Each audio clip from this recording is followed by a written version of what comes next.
Hi and welcome to my channel Modern Modiste. In today's video I'm going to show you how I made this Zara inspired top.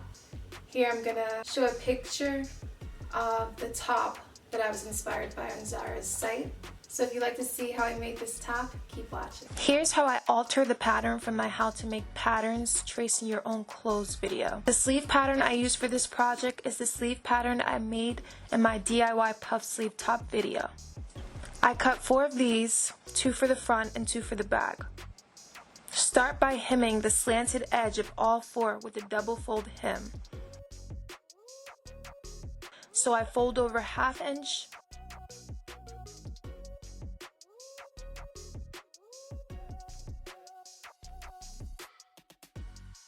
and then again 1/2 inch.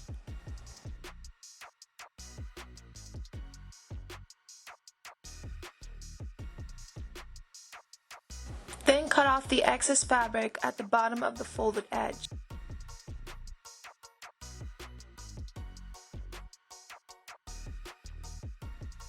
Pin the 2 fronts to the 2 backs at the shoulders. You don't have to cross the 2 fronts and the 2 backs the way I did for this step since they won't be sewn together yet.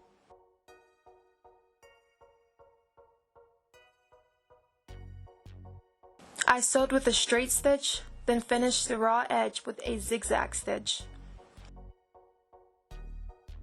I then top stitched the seam down facing toward the back of the shirt. Here's how that looks when I'm done.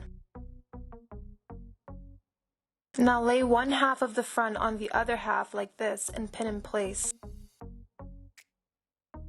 Repeat with the backs and sew into place.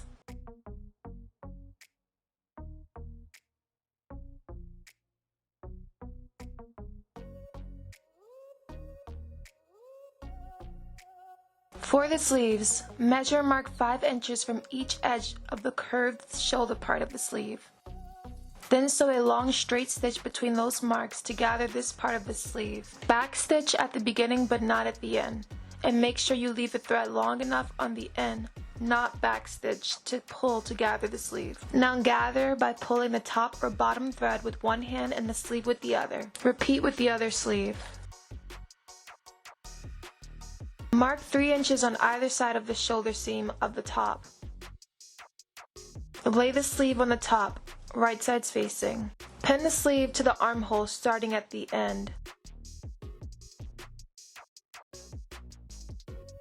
Adjust the gather at the sleeve to make sure the gather stays in between those 3-inch marks. This will make sure the gather is even on both sleeves. Pin the other end. Then pull and adjust the gather part of the sleeve until it's even in between the 2 3-inch marks and pin in place.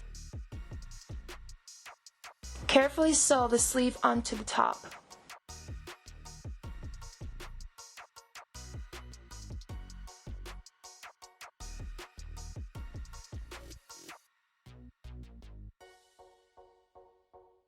I finished the raw edge with a zigzag stitch and then a straight stitch through the center of the zigzag stitch.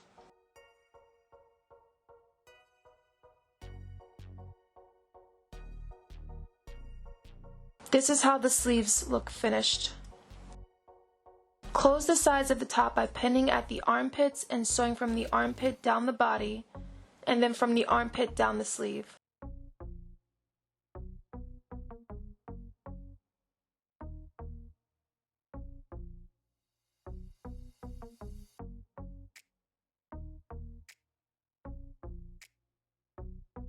I finished the raw edges again with a zigzag stitch and then a straight stitch through the zigzag stitch.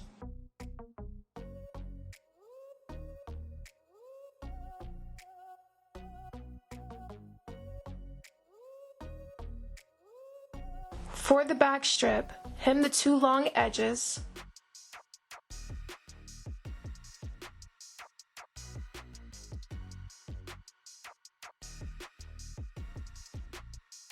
Then fold in half again and sew. I hemmed the short ends as well here, but it wasn't necessary since I had to trim the edges anyway. I then sewed along the folded edge. Pin the folded strip onto the back of the top. Measure to make sure the strip is an even distance from the shoulder seams on each side. Trim the excess, then fold under the raw edge and pin. Sew in place on each side.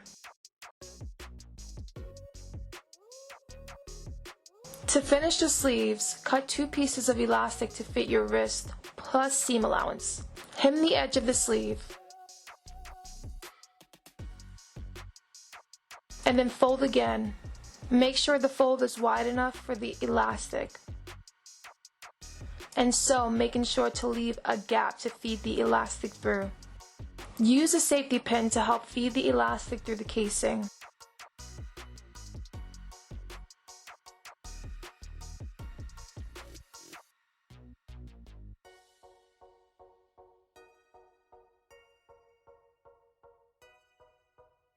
Pin the 2 ends of the elastic together and sew together.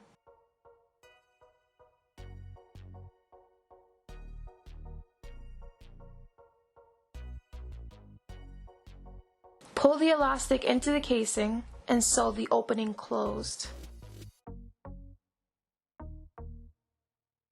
To shirred the bottom part of this blouse, draw lines about 1/2 inch apart from the top down 4 to 7 inches.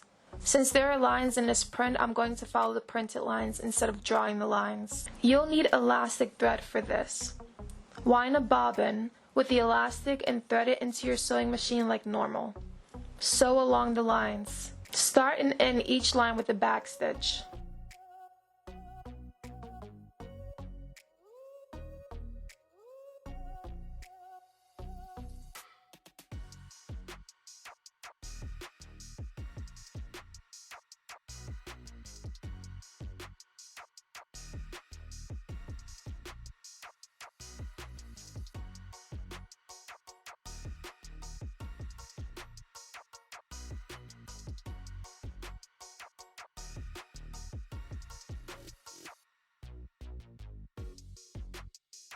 I left a lot of fabric at the bottom because I wasn't sure yet how long I wanted the blouse to be. Fold the shirred fabric in half and sew the 2 edges together.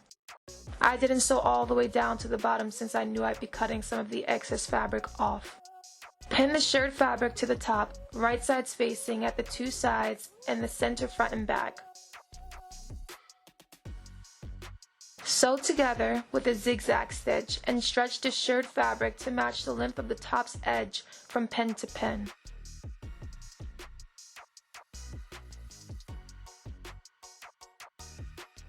Once that was done, I tried on the top and marked where I wanted to hem it. Then I cut off the excess fabric. To finish the project, hem the bottom edge with a double fold.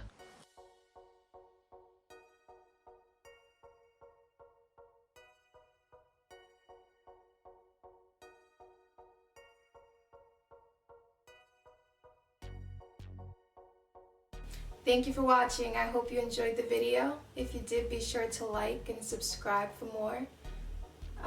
Comment below anything you might want to see. And that's it. Thank you for watching. Bye.